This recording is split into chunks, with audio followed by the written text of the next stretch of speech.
Welcome back to another Love After Lockup recap. Now, I did miss last week's episode, so I had to watch episode 6 and last week was episode 5. So is today episode 6 or was last week episode 6?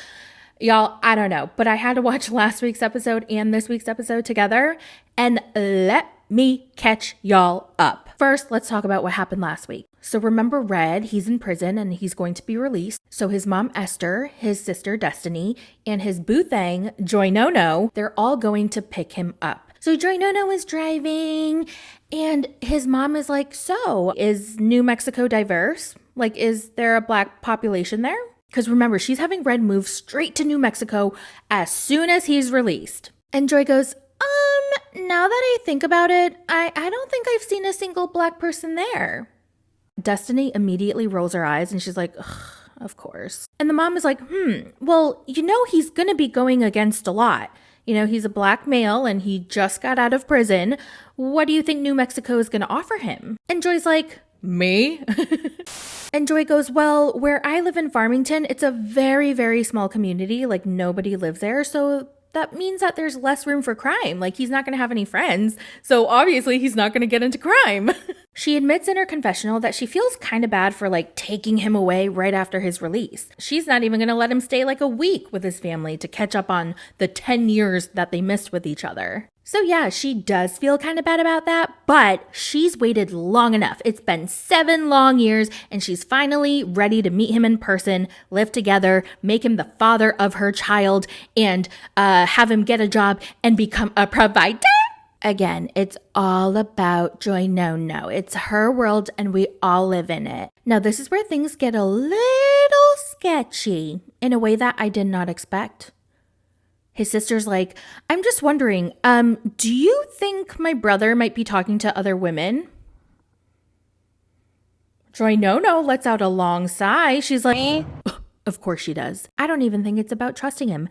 I think it's about her being delusional. She's created this fantasy world where everything is perfect. And if it doesn't fit into her perfect little narrative, she doesn't believe it. So then his mom chimes in and she tells her that Red has a bunch of girls who send her money to send to Joy Nono. The mom's like, did you know about these girls? Joy's like, I don't have a clue. And Esther's like, well, I don't know where they come from, but there's a whole lot of them. You don't know nothing about these girls? I don't know where they come from. His mom is trying to stir the mother effing pot. This was not what I expected from her. She was so nice to her back at home. And then an hour later, they're on their trip and she's gonna drop this bomb all of a sudden. What the hell is going on? The mom and the sister obviously know about these hoes from different area codes. And Joy doesn't. She has no freaking clue. Nothing. Nada. He didn't tell me nothing about that, but... Okay, well, bring it on to his secretive. If he's not trying to hide something, why wouldn't they just send it to me? Yeah. So they finally get to the hotel that is near the prison. And all their other extended family arrive. The cousins and the cousins. I guess they're all just cousins. So Esther, his mom, tells everybody, remember, we have to wake up super early because we got to get there before 8 o'clock in the morning. Okay, remember, go to bed early because we have to be up early. Joy's like, all right, everybody, it was nice meeting you, but I'm going to go upstairs and, I'm just going to... So she takes the elevator and she goes, is it the elevator or the... Oh my God, why am I having such a freaking brain fart? Elevator. What the hell is going on with me? So she takes the elevator upstairs to her floor and she's feeling it seems nervous and anxious. I feel like she's finally starting to realize that her man could have been lying to her. There might be some cracks to her delusion. The next morning we see Joy Nono getting ready. She's curling her hair, doing her makeup, and this girl is crying. And it's supposed to be a good time for me and it's just everything's filled with negativity. So she's doing her hair and then knock, knock, knock. She gets a knock on her door. She opens it. It's the sister Destiny. And Destiny's like, what is taking you so long? We gotta go. You're late. And Joy Nono's like, okay, I'll be out in a second. And she turns around and lets the hotel door close on its own, except that it ends up slamming into Destiny's face. It just like boom, slammed right into Destiny's face. And the sister was like, you know what I mean? Like, oh, you want to die today. Joy No. Oh, she's taking her sweet ass time walking through the parking lot. Da-dum, da-dum, da-dum, da-dum. And we need more energy. We need her to go faster, quicker. They're counting down the seconds on the clock. And they're like, we're late. We gotta go. Hurry up. The mom's like, get your ass over here. Like, hurry. What are you doing? And she has no fucking urgency. Zero. Zilch. Don't you hate when people do that? When you're about to be late and you need to get going and the other person is just taking their sweet fucking time. They have no fucking urgency in the world. And that is what Joy No is doing. She's just like...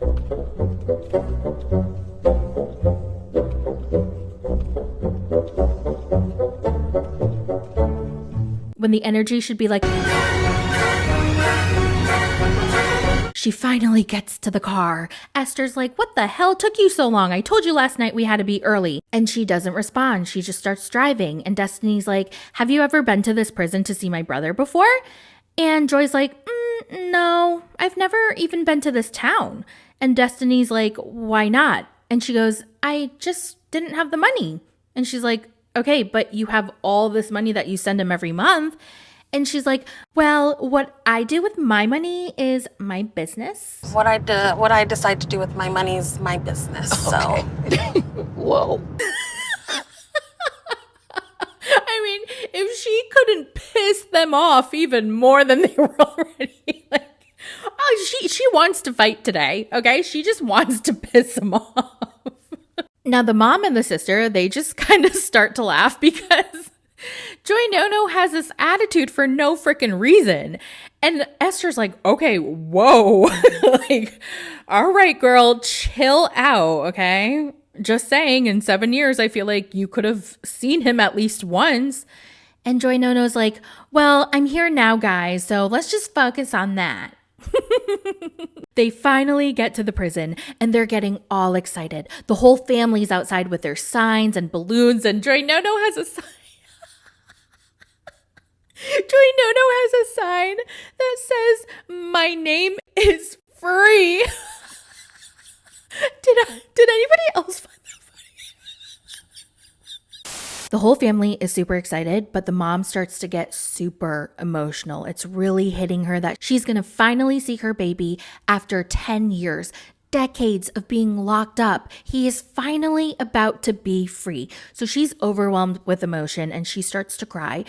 And Joy No, oh my God, I'm telling you, she has no chill, okay? She's like, yeah, I wonder what it felt like to be behind these barbed wires and these prison bars for so long, for 10 years. I can't imagine how hard it was. I'm like, girl, shut the fork up, okay?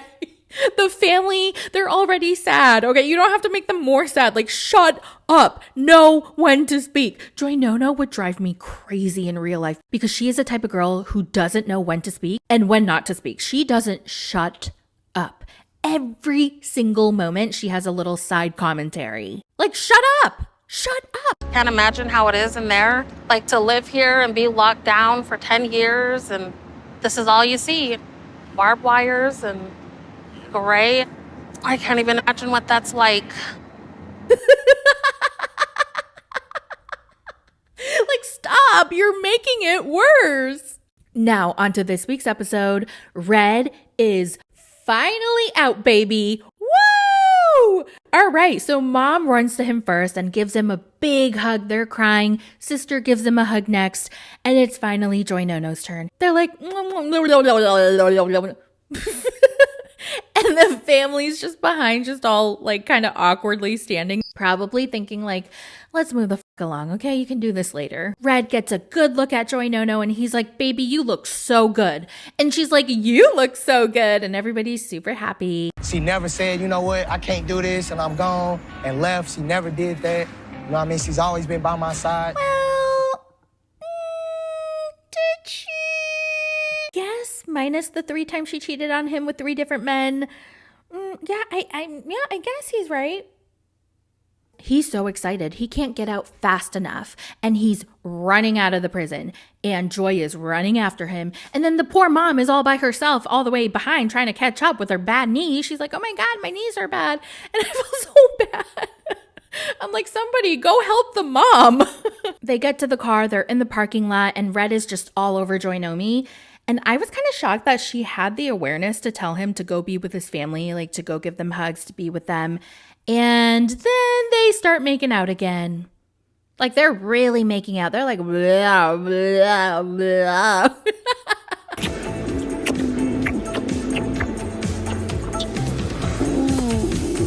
And look at their family.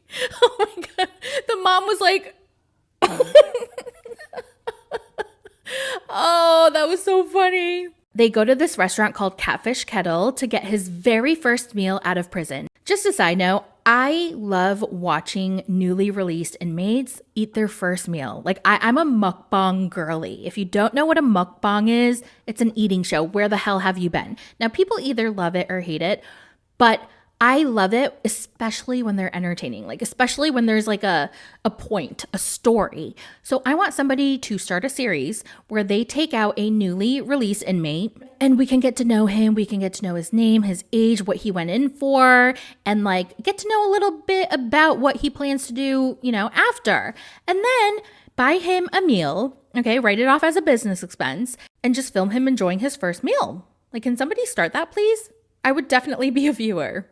Anyway, back to Joy Nono and Red. So they're eating their food. They're all-you-can-eat seafood buffet. And Mom expresses to Red how she was a little upset that Joy Nono never came to visit him.